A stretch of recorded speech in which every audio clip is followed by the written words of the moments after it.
Hey Dance Fam, today we are going to talk about decision number 3, which is parents. This one is a big one for me because I'm a mom, and so I get it. I understand that children do not always want or have the very best relationship with their parents. So when I became a mom, I thought to myself, you know what? I am going to have the closest, most open, just sharing relationship with my 2 children, and it's going to be so great. And then my 2 children sort of grew into their own personalities, and they didn't always have the same ideas about our sharing and our closeness that I thought we were going to have. And that was hard for me. But it took a little bit. It takes some trial and error, and we have definitely found our groove as a family. And part of that has come from me as a mom, completely and totally accepting my children for exactly the wonderful people that they are and not who I expected them to be at some point in my dreaming up of my mom life. So part of that is me, and the other part of that is them also accepting and appreciating me for who I am. Now, the thing is this: a relationship with your parents is a two-way street. And if it's not where you want it to be right now, if your relationship with your parents is not as wonderful as you thought it could be, or vice versa, if your relationship with your kids isn't as great, then maybe there has been a breakdown in the trust or the communication. So for example, an example from my own life, if you feel like your mom is always nagging you, as my son felt about me at one point, then maybe it's because she doesn't trust you to get that thing done.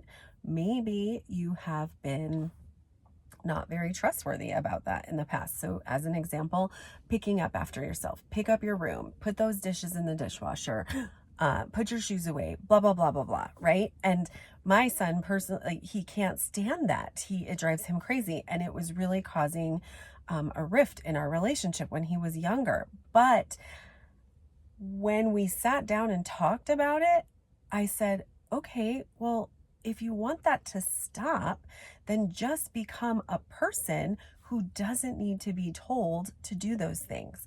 Take care of it right away. You know it has to happen. Do it before I'm going to tell you to, right? Do it before I notice the thing.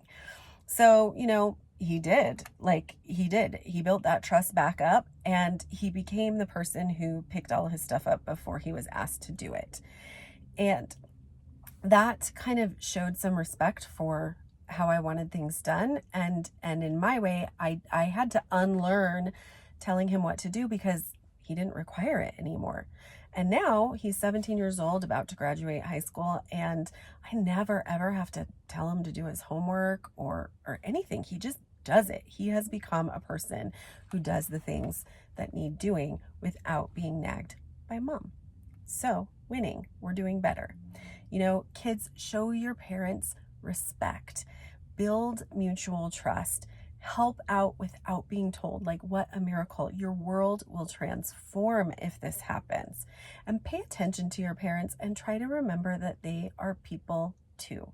Your parents are people with good days and bad days, emotions, moods, dreams and hopes. Have you ever asked your parents about their dreams or their hopes? Ask them, and they'll ask you about yours.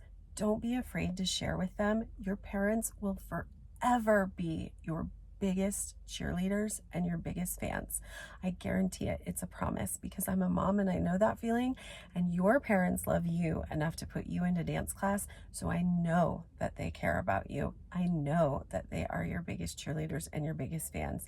They're going to be there with you and for you, no matter what, forever and always.